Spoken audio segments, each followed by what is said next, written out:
Hi, guys. Welcome to Parawomenradio. I'm Amy.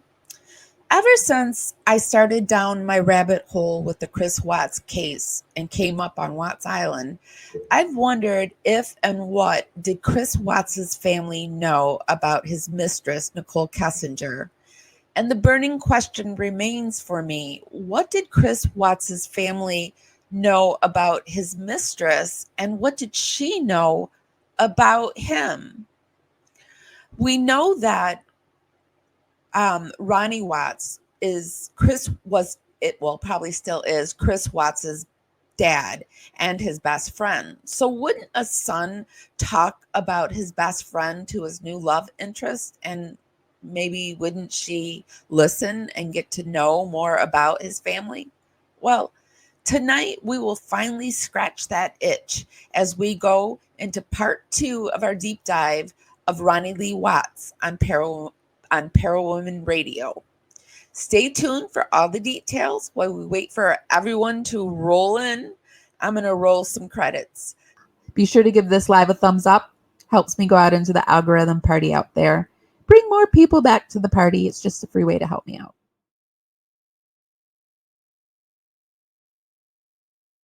I've got my power team. It is so good to see all of you. Okay, so this rabbit hole of the Watts Island case.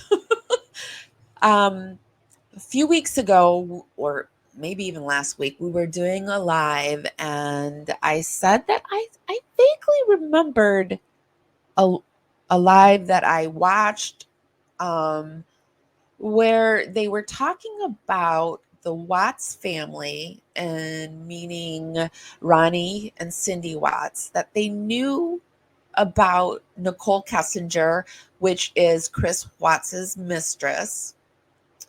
They knew about her before all the news broke. And I always wondered, like, how much did they know about Nichol Kessinger?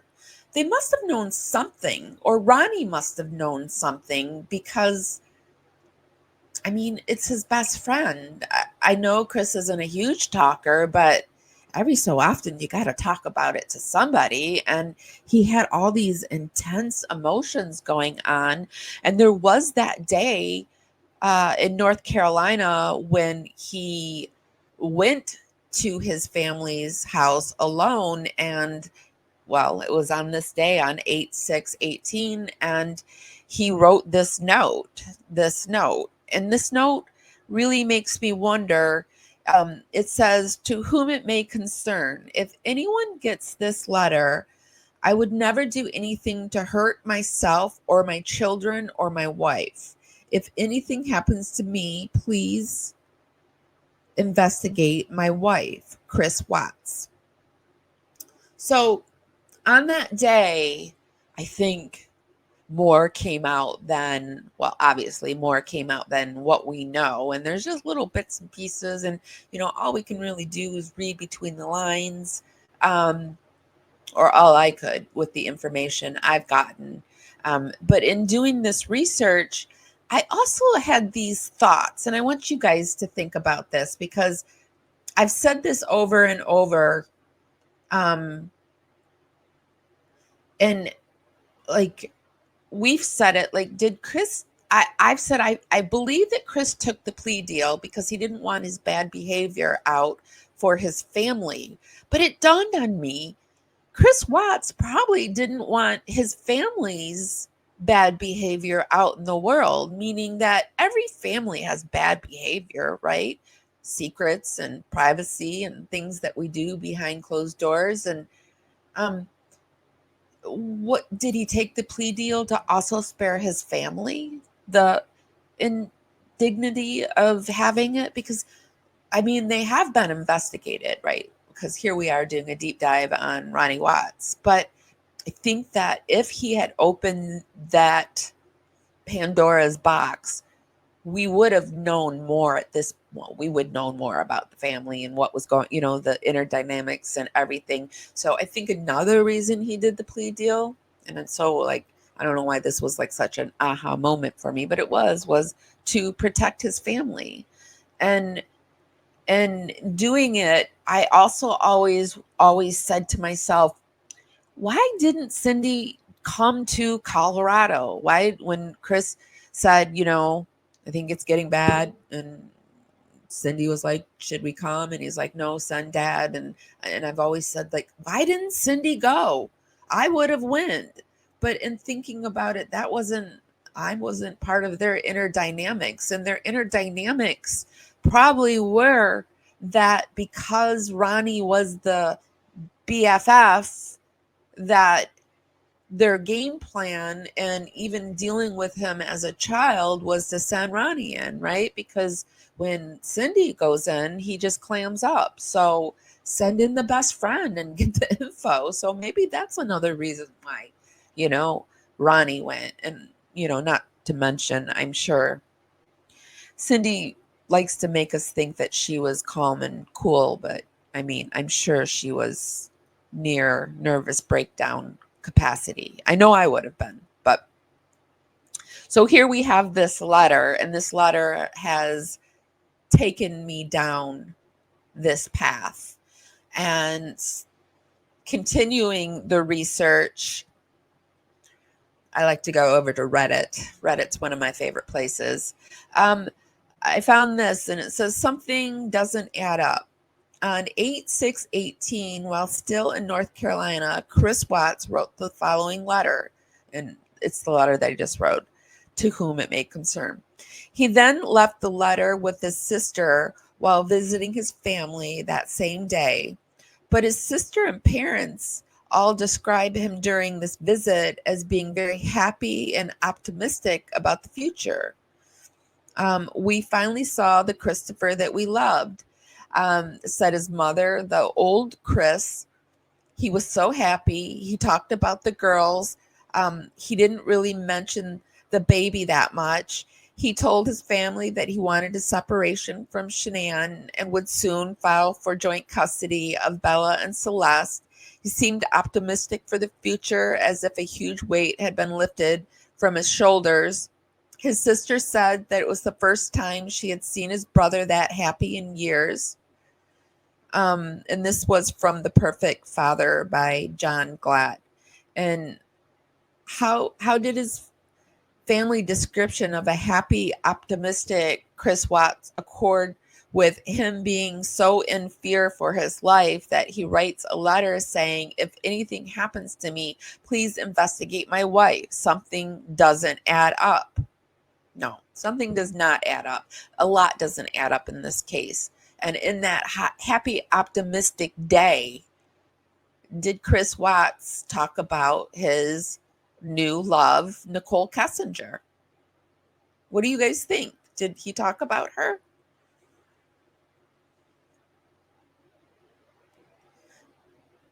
This Reddit person goes on to say, now, before anyone says this letter is a fake written by some random internet person, the Watts themselves have said Chris wrote this letter and left it with Jamie.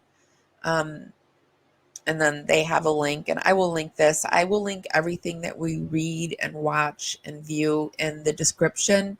I often will not read everything in its entirety or watch everything, or I'll speed it up. And this is for fair play use, and I must do that. But I will put all the links for you. And I get if you just want to do it all by yourself and just watch something without my voiceover.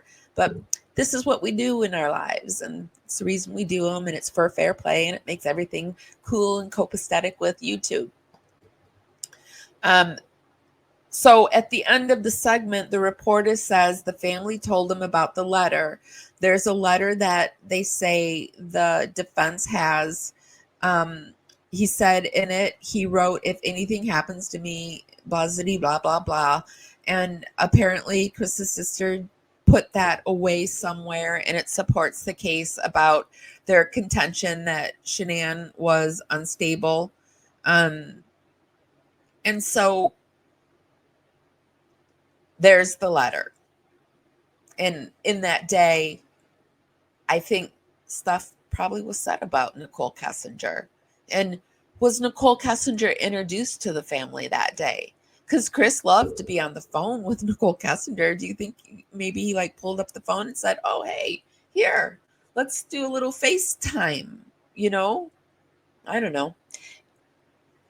Let's move on. Still over on Reddit, this person says, is it just me or did Chris Watts' father, Ronnie Watts, not even bat an eyelid when Chris said, they know I had an affair? After he took the polygraph, wouldn't Ronnie have said, what, you had an affair? With who? If he didn't know, he didn't say anything. Would you, if you this was news to you that your son was having an affair, and on top of everything, wouldn't you have been like, what? An affair? Yeah, just like I said, with who? What do you mean? And then in the comments, they go on, they say, that was my initial reaction too. I figured he'd already told them in North Carolina, or at least when Chris Watts picked his dad up from the airport. On the other hand, the whole family doesn't seem to have a full range of emotions. So, and this is true too, the family is very, they hold their emotions tight to the, what is that? Tight to the cuff, tight to the chest. I don't know what that is, but they hold it tight to themselves. They don't show themselves very easily. So I could honestly see his dad having little or no reaction to being told that Chris Watts had an affair, especially since that would be an offense against Shanann, not Chris. Basically, that was probably Ronnie's genuine reaction to the news, whether he first heard it in the interrogation room or somewhere else. For me, I think Ronnie knew. Maybe the mom, Cindy, didn't know. Maybe she didn't know. But I think for sure Ronnie knew. Let me pop over into chat and see what you guys are saying about this, because I'm very curious.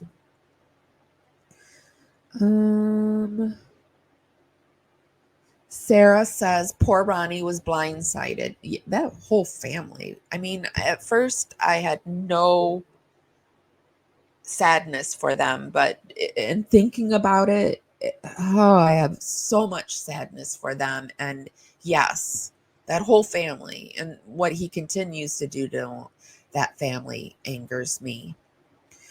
Didn't you see the interview when Cindy talks about him telling them? No, actually, I didn't see that interview. Which interview is it?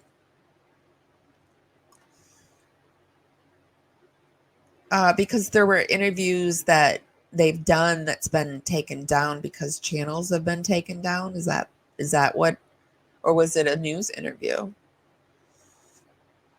Hi, Sarah B. Thunder Chick said, I don't think he intended at the start to unalive his wife, and that letter is cause he knew when he mentioned divorce that Shanann would go mad. He knew his wife well enough to know what she would be like.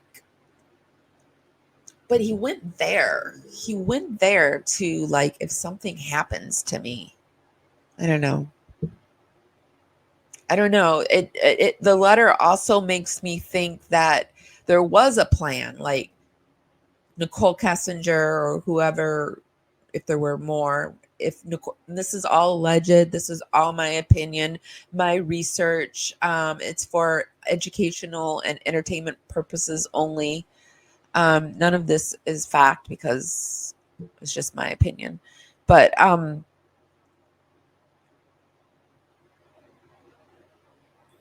I don't know. I lost my train of thought when I had to throw that little disclaimer in there. Sorry, you guys. I just think that, I don't know. I just think that the dad had to have known, but now J Lord is saying that there's an interview out there that Cindy was saying that they knew. So I found this short little video. Chris Watts, did his dad Ronnie already know about Nichol Kessinger? I'm going to have to mute the audio because it's video with they type over it. So Chris and Ronnie Watts have a strong bond between father and son. So it's basically saying some of the same things that I am saying. That they have this bond. Chris Watts looked up to his dad and told him everything.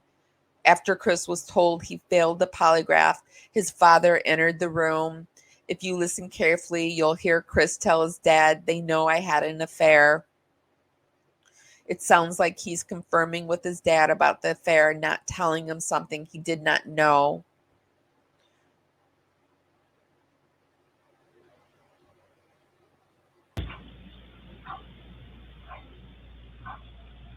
Is there any reason why they shouldn't? It's another thing. They know I had an affair. They know. I can't think about that.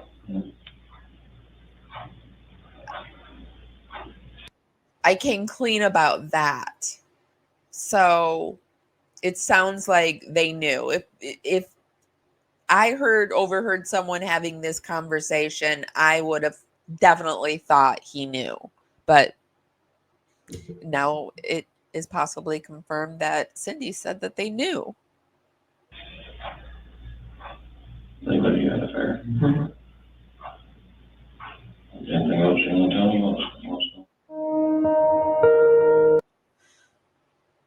So they bring up that if Chris had already told his dad about Nichol Kessinger, then did Chris then tell Nichol that his dad knew about her? So were Chris and Kessinger planning a new life together? Planned on the Saturday, the 11th of August, planning a diabolical act to have a life together. Was that the big planning meeting at the Lazy Dog? Is this why Kessinger Googled Ronnie Watts after Chris and her met at the infamous Lazy Dog? Did Chris tell? I don't know. Why do you think she Googled him? Was this the first time Nichol Kessinger had heard about his family? I don't believe that. What was her purpose for Googling his dad?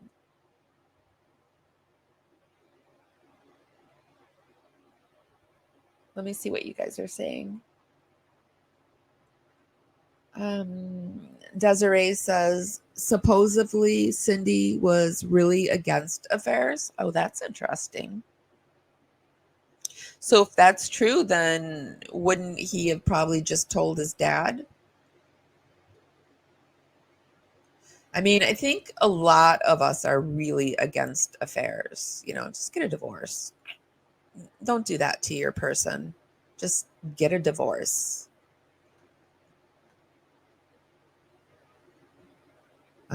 J Lord said they didn't approve of affairs. I mean, what parents really do? I mean, besides Gypsy Rose Blanchard's stepmother, parents don't generally approve of affairs, right? So Sarah B says, I think his family suspected he might have been seeing someone, but I do not think they knew the details. Interesting. It's so interesting to think what all of you think about this. Let's keep going. So Chris Watts' mom and dad and the mistress. This creator delved into a little bit of this same topic. It's crime-spiracy. Since Chris Watts pleaded guilty to the murder of his pregnant wife Shanann and her 2 daughters, his impending trial has now been halted, giving opportunity for those involved in the case to speak out. Chris's parents, Ronnie and Cindy Watts, made the controversial move to be interviewed by Denver 7 News. Cindy Watts' Do you guys think that was a smart move for the parents to do interviews? I think that it might have been smart to wait until maybe the nerves weren't so raw, but I think they did want to go and defend their son for whatever it was worth. I think it was just adding fuel to the fire, but I, I don't know. I think this would have been a better situation to do what saying that we support you instead of doing it in so much in the victim statement. But I don't know. What do you guys think? concerned that Chris made the guilty plea in a bid to save his life and believes he has been coerced into the plea by his legal team. Ronnie believes there is some credence to his son's account that Shanann murdered her own children. Ronnie said about Shanann, "You have to get to know her, be around." And this was the point where I was like, ooh, Ronnie can be very itchy and ouchy too. Everyone's like, oh, Ronnie's so sweet. Ronnie's like, but I mean, to smack that down on national television, boom. Wow. Her, put it like that. They insist that Watts loved his children too much to harm them. The interview prompted And Shanann. it breaks my heart that they defended him in this way. And to this day, he still won't just tell them the truth. It just breaks my heart for them. Shannann's family to release the following But statement. as much as I see, like, I get wanting to defend your child, I get it. Monday evening, the parents of Chris Watts gave an interview in which they attempted to defend their son. In doing so, they felt the need to make vicious, grotesque, and utterly false statements about Shanann. Their false statements, however hurtful and inaccurate, will never alter the truth about Shanann, and will never alter the truth about the crimes committed by their son, Chris. The concealment of the autopsy reports of Shanann and the children has in a way, sugar-coated the severity of the crime. I just really wish that he hadn't sealed the reports on the children. Attorney for the case, Michael Rook, has stated that a partial motive. Okay, this isn't what I thought it was. Let's move on.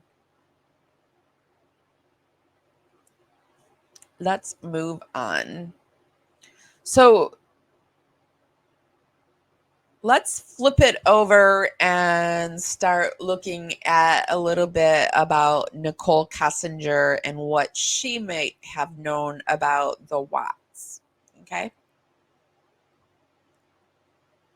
And I thought this was very interesting. It was called A Tale of Two Daddies, Watts and Kessinger.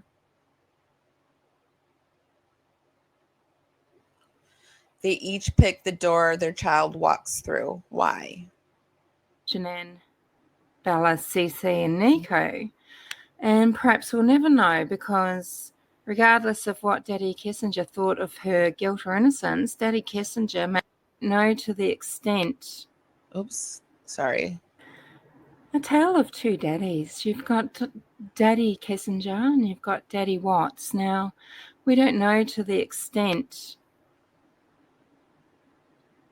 Kessinger was involved in the murders of Shanann, Bella, Cece, and Nico. And perhaps we'll never know, because regardless of what Daddy Kessinger thought of her guilt or innocence, Daddy Kessinger made sure that she didn't get, her phone records analysed. He got her out of the interrogations and she got away practically scot-free to live her life. And Daddy Watts, on the other hand, facilitated putting his son away. And it just seems, for all intents and purposes, unless you believe that Ronnie Watts is an absolute idiot, It seems, for all intents and purposes, that Daddy Watts wanted Christopher Watts, his murderous son, put away in the slammer where he couldn't hurt another soul. Doesn't it seem What like... do you think? Do you think the reason that Ronnie didn't ask for a lawyer was because he wanted his son, he wanted the truth? Like, he just wanted the truth and he didn't care if his son was guilty? Fine, he's guilty, let's figure this out. Do you think that's why they didn't ask for a lawyer? Or I think they really didn't think he did anything, really. But I don't think they could have fathomed that their son did what he did. But just, like, you guys, if anything ever happens to you and you need to go to speak with the police, just get a lawyer. Just lawyer. It's just nothing to say I want a lawyer. Just so much easier to get a lawyer, right? Just say I want a lawyer. The case. Now, it seems pretty obvious that he knew about the affair with Nichol Kessinger, but it also seems like Daddy Watts didn't try to help Chris get out of the situation he was in. Chris was in quite a pickle, wasn't he? But he didn't need to do the polygraph. He didn't need to confess to Daddy. And that's another thing. If Ronnie knew anything, I mean, he wasn't urging Chris to hide anything. That's for sure. So I don't know. That makes me think that maybe they didn't know about the affair because,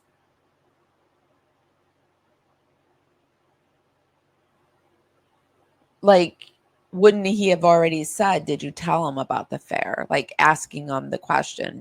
I don't know. I'm going back and forth in front of you guys. Sorry. This is what I do with this case. It just makes me think this, and I think like, oh, well, this, and then I weigh it out in my brain, and then I turn this way, and I'm like, oh, well, maybe it's this, and then I come to you guys, and you guys say, no, it's this. And I'm like, oh, goodness. So here we have, moving on. Well, let me see what you guys are saying.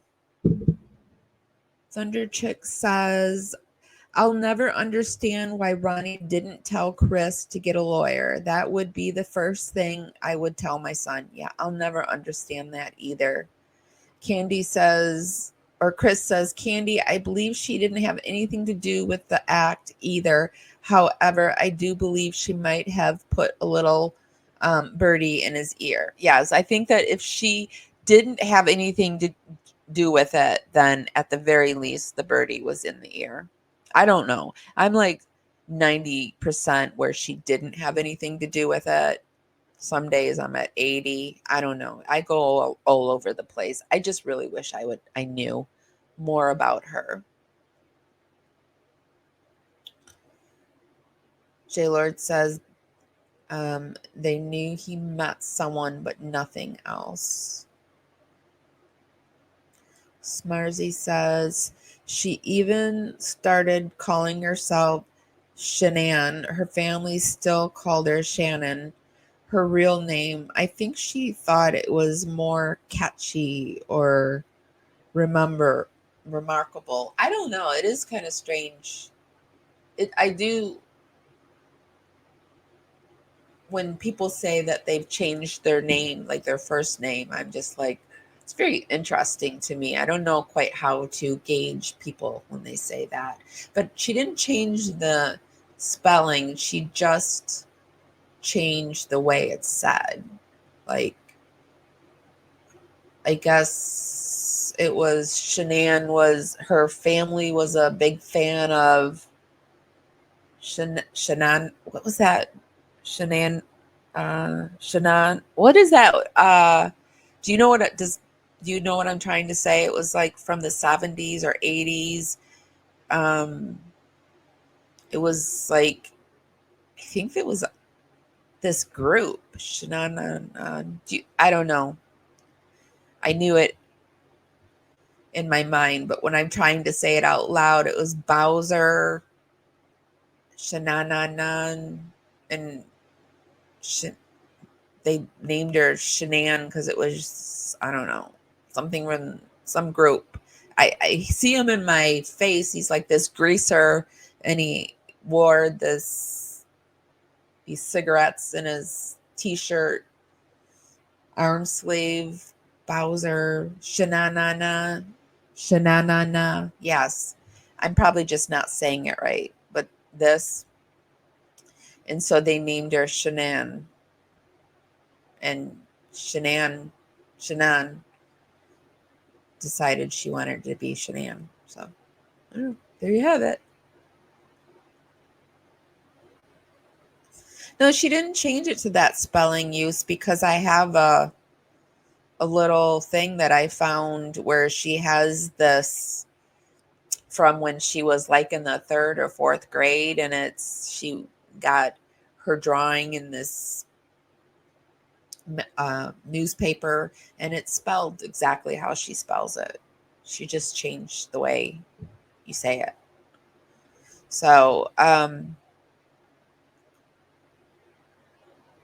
but we know that Nichol Kessinger, she had a suspicious search history anyway, and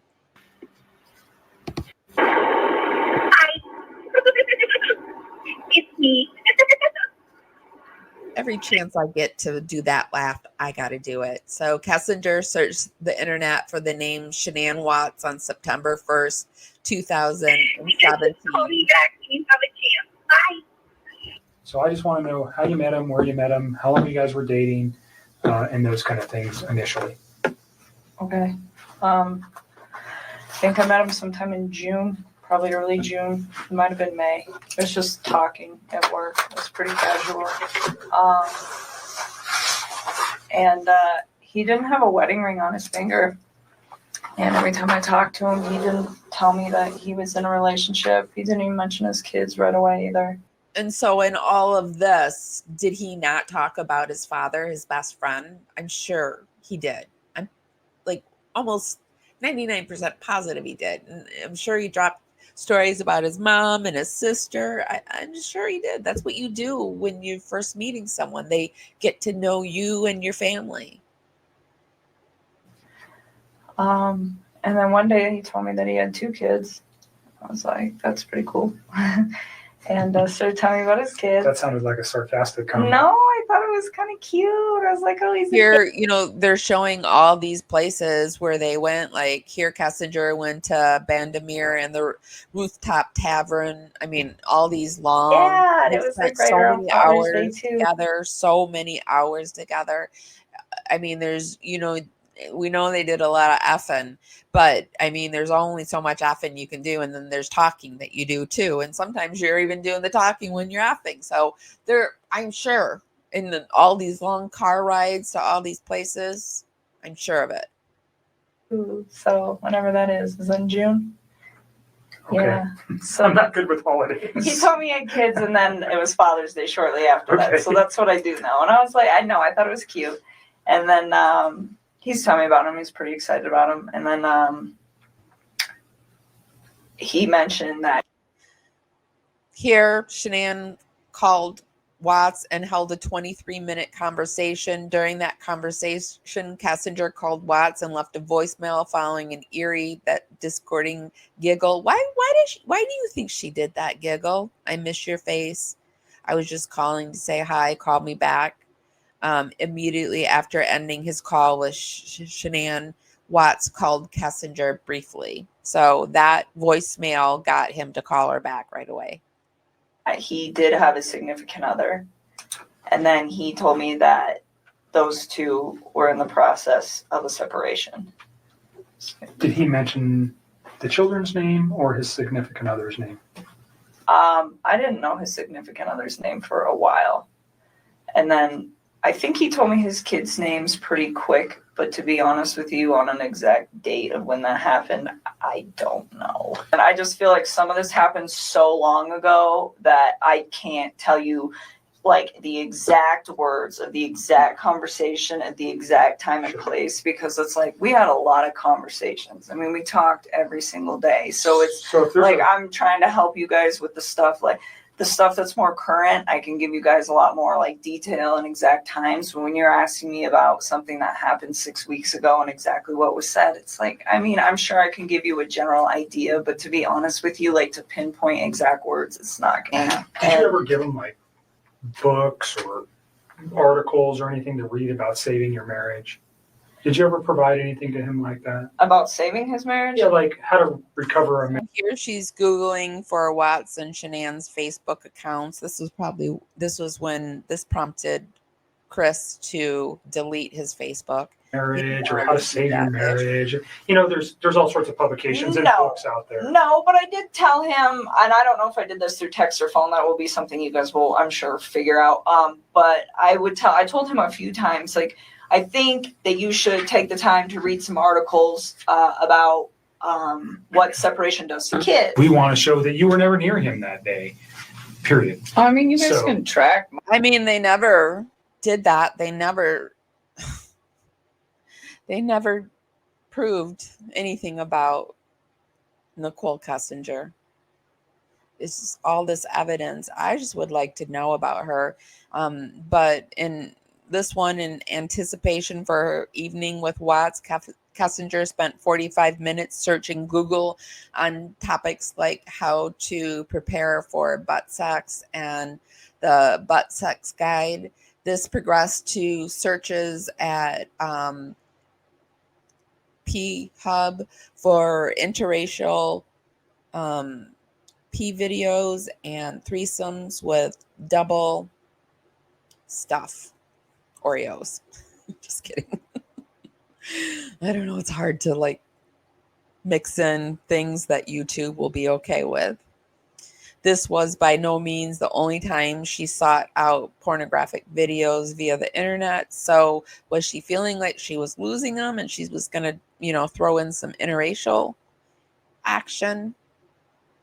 It's so interesting. I mean, that was something. These are the ones that they probably, like, she probably did delete this and they just were able to pull it off. Like, if she hadn't deleted everything, can you imagine what we would have got out of her phone? Then we will have to get a warrant for anyways. I'm just saying, if we asked for it, would you have objections to that? No, you can have it. So, I'm a pretty boring person. Well, it sounds like you just went to work that day and then you. When people say things like that, they're not boring. They're undercover. Something's going on. I'm boring. I don't drink. I don't do anything. Okay. Came home and you're there at 3:45. Yeah, like give or take. Actually, that's kind of me, except I do. I do the devil's lettuce. So that's what I do these days. It helps my anxiety and my pain. But and I did notice, I feel like I'm coming back to life because I feel like I want to get back out into the world. I'm feeling like I might want to like meet with friends and maybe do something. I haven't done that in a really long time. But I don't mean to say everybody who says that they're boring aren't boring, but it does make me wonder when people like say it over and over, like, I'm just boring. I'm boring. I don't do anything. I'm boring. I'm boring. Okay. What are you doing? Like 5 minutes, but yeah, so 3:45.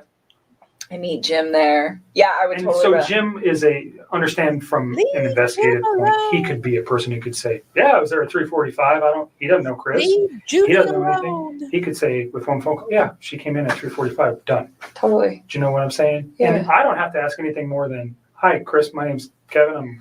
Or Jim. And I'm not saying you have to go to Just leave Jim alone. Jim does not need to be wrapped up in this. If at some point I needed Jim's info to, let's say we couldn't find your phone records. Would you You tell can me have who Jim them. is? I will give them to you. Would you tell me who Jim was? So she gave the phone records up because she wanted them to leave Jim alone. Leave Jim alone. Let's keep going, shall we? So popping back, Ronnie Watts, I don't have a whole lot on what Nichol Kessinger knew about the family. But here we have Ronnie Watts believes Chris's first confession, questions Nicole's paternity. Oh, wait, no, sorry. That's not the right one. I'm sorry. Here we have K-Dad Chris Watts tried to blame mistress for murdering his family. And I have heard the Watts kind of talk about like maybe NK was involved, or I thought I did. I don't know. But a former cellmate of Chris Watts has claimed that the convicted murderer tried to point the finger at his mistress for the murder of his pregnant wife and 2 daughters. Chris Watts tried to blame the callous murder of his 2 young daughters on his mistress, a former inmate who says he spent time with him in prison and told the U.S. Sun. Watts, 36, is currently serving 5 life sentences. At first, Watts cynically acted the concerned husband and father when Shanann and the girls went missing after failing a polygraph test. So when all came to push to shove, do you think that the family started asking, like, was Nichol, who else was involved? I think the best evidence that we have that she probably could have been involved, might have been involved, is this infamous evidence where we see Chris walking back and forth, and it seemingly looks like he's got a female gait to him. It kind of reminds me of Bigfoot evidence when we're, sitting watching at Bigfoot and watching the gait and like saying that's a female Bigfoot. No, that's a male Bigfoot. No, the gait isn't a male gait. That couldn't have been a female gait. And so in seeing this evidence, for me, this makes me wonder. And also the long conversations and the pinging.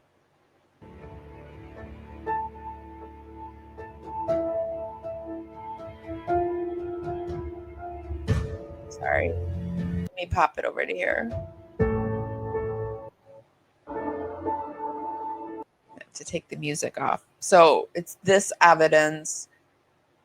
It's the nosy Nate's evidence, his camera, where we see Watts walking back and forth. And at times they have said, I have heard people say they see ponytails, they see her purse. And yeah, I kind of can see it, but it's like pixelated. It's so hard to see anything. But this evidence, when this evidence first came out, this person said, well, I see a little shadow, the little shadow of Bella or Cece, I think it was Bella, running out, and Chris picking the child up and you can't see it all, but you can see the shadow. And so that's why I think maybe she was there.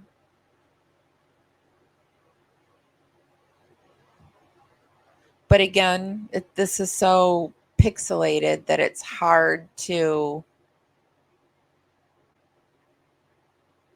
know anything. Here, watch Chris Watts reach just before he steps into the garage as though he's reaching for an object someone is handing him.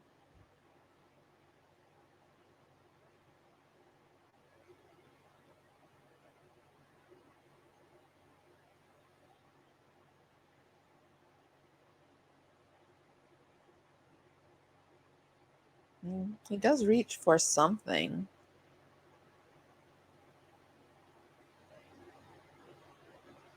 And he has said he doesn't know why he took the gas can. Was someone in the garage saying, here, take this?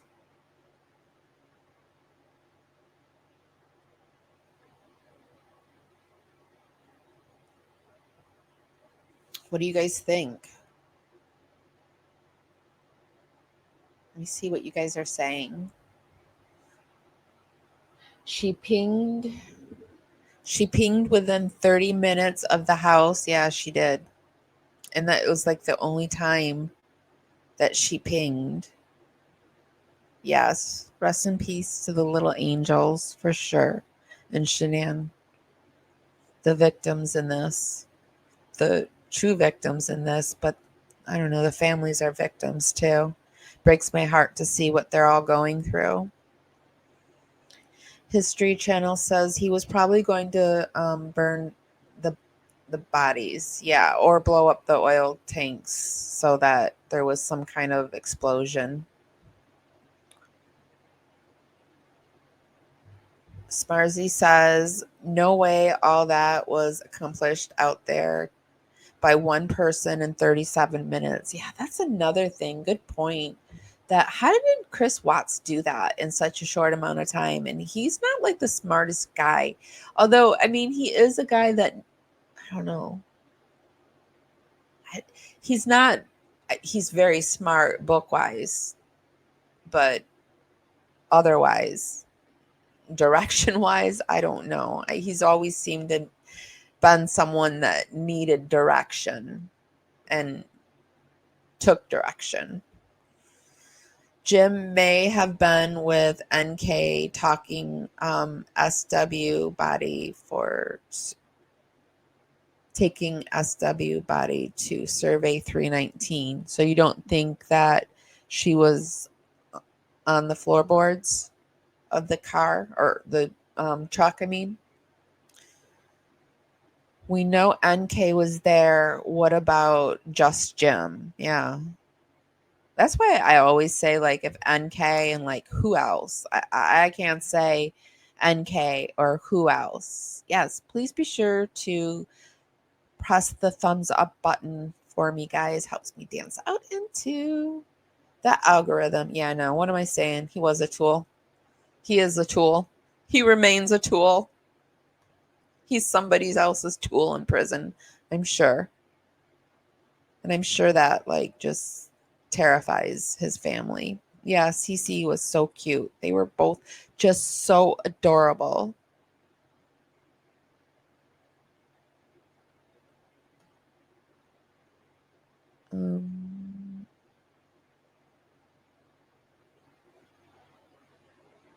Yeah, I'm sorry. Yeah, that's right. Not 30 feet, 30 minutes. If I went on with the 30 feet, it was 30 minutes. Sorry. Not 30 feet.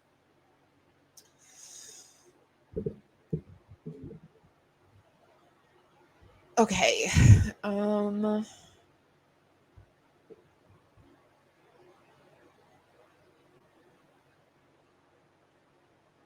Let's keep going. I'm lost where I am, though. And let's hear what Graham Coder and Tammy Lee are saying about what they think happened that awful morning. Like, there's nothing, just because Chris, people can be pushed to the point where they do something that they regret. It happens every single day. I know. But part of what makes you a man is the guy that goes, really fucked up, but this is what I did, and I'm going to pay for what I did, and I'm going to tell you what I did, and I'm going to be honest about it. Chris, we can keep talking to you once we find these girls, okay? So once we find these girls and your wife, right? No matter how we find them, no matter what condition they're in, we can keep talking. How old was Chris when he met Shanann? I don't remember off the top of my head. Talking to you, you can tell us, guys, it's not as bad as it looks. And you can say, let me tell you what happened. I was never comfortable with you, Graham, or with you, Tammy. I wasn't comfortable yet. But now that everything's known, now that the girls are found and Shanann's found, however they're found, it's okay. We can keep talking to you. Okay? Chris, did Shanann do something to them? No, I don't know. I'm serious. I have no clue. Crazy. You would have known, because they didn't leave the house. Did Shanann do something to them, and then did you feel like you had to do something to Shanann? They were at the house when a light bulb should be right here.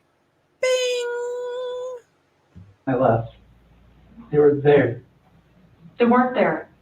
They didn't leave. They vanished. They were there. The only way they could have left is in your truck. There's no way, because, like, I didn't just throw them in my truck. You know your truck has GPS, yes, right? Yes. Because you told your boss, like, yeah. Hey, I'm going to celebration, or maybe staying at a friend's house, whatever. You know that thing pings every 10 seconds? Yep. So we will know exactly where you went. And your company's giving that to us. So there, you heard Colorado Bureau of Investigation's Tammy Lee say it herself. She knows that Shanann, Bella, and Celeste left in Chris Watts' work truck. The investigators know that. There's really no other way they could have left unless they left through the back, which some people keep open as a possibility, and we really cannot rule it out since this case was not. How would they leave through the back, though? You can't lock the sliding door from the outside, so somebody would have had to been in the inside to lock it. And or I have heard people say that window by where the Mickey Mouse blanket was, that I have heard people say that they went in and out of that window. Like somebody said they saw Chris doing that, I think, while Shanann was away. Investigated. The question I have regarding the evidence that is presented in the discovery documents is if Tammy Lee and the investigators knew or felt they knew that the family left in Chris Watts' work truck, then why did they handle the evidence that was taken from Chris Watts' work truck in the way that they ultimately did? Let me explain. In the discovery, there's a detailed description of how each vehicle was handled, both Shanann's Lexus and Chris Watts' work truck, the Ford F-250. So we're particularly interested in this part under scene investigation and vehicles. It says on Tuesday, August 21st, 2018 at 1600 hours, myself and FSK Henson arrived at a certain location to process and execute a search warrant for the two vehicles which possibly had been used to transport the deceased victims in the case. So going down to the third paragraph, after a brief discussion, it was decided that CBI would photograph, collect, and package all evidence located. CBI would also use adhesive-based rollers and collect any possible hairs, fibers, and other trace evidence from the Ford truck in an attempt to determine any recent possible occupants of the vehicle. What I find to be of particular interest is the notation that the adhesive rollers collecting evidence also. I do find it interesting too. Like, okay, so let's go back, and we just talked about Smarzy had said that they didn't think that Shanann was transported in this truck, and if she was in this truck, so. Hold on, I got a cough real quick.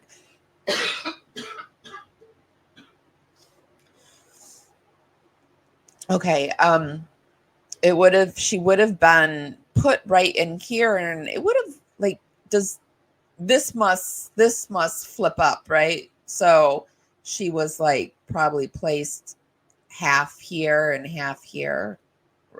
Is that what I'm assuming? If this is what happened, I'm sure. I don't have a truck like this, but how would he have gotten her in this back section, this tiny space here, unless this must flip up? I'm sure it flips up. That the adhesive rollers collecting evidence, also known, guys, is trace lifts. A pregnant woman with dead weight, I don't know. Did he drag her out on garbage bags? How did he? I don't know. That's another live, I'm sure. Was for the purpose of detecting any possible passengers or people that were transported in that vehicle. So Given that Tammy Lee herself told us and told Chris Watts that one thing she knew was that Shanann, Bella, and Celeste were transported away from their house, 2825 Saratoga Trail, in his work truck, you would think that they would want to collect all evidence and analyze all possible evidence related to Chris Watts' work truck. Wouldn't you think? I definitely would think, but they just ended it as soon as Chris said he did it. They were like, case closed. Hey, J Lord, do you think you could link me or send me that video that you're talking, that interview that you're talking about with Cindy Watts? My email is parawomenradio@gmail.com, or when this live is done, you'll be able to leave comments, and I think you could probably put it in the comments, but I really would like to take a look at that. Oops, hold on. I pressed something that's going to start going any second. Yeah, so I would really like to take a look at it. So this was the rabbit hole that I went down on. I don't think there's a lot of information out there, but I think it is important to look at because it kind of shapes the story, in my opinion. And I don't know, I'm just somebody who wants to know it all. You're a lifelong Clearwater resident, J Lord? I'm a Florida person too, but I'm a Florida person by way of Michigan. I grew up in Michigan, pure Michigan. So what do you guys think with the evidence that I have presented you tonight? I like to just present the evidence that I find and then let you guys decide for yourself. I'm not here to tell you how to think or what to think. And I think the beauty of this channel is that you're allowed to think however you want to think, as long as you're respectful about it. So, yeah. Behind the barn, there's a thicket, and if you listen late at night, you'll hear a cricket, and it sings a song, and I know the words, and they go like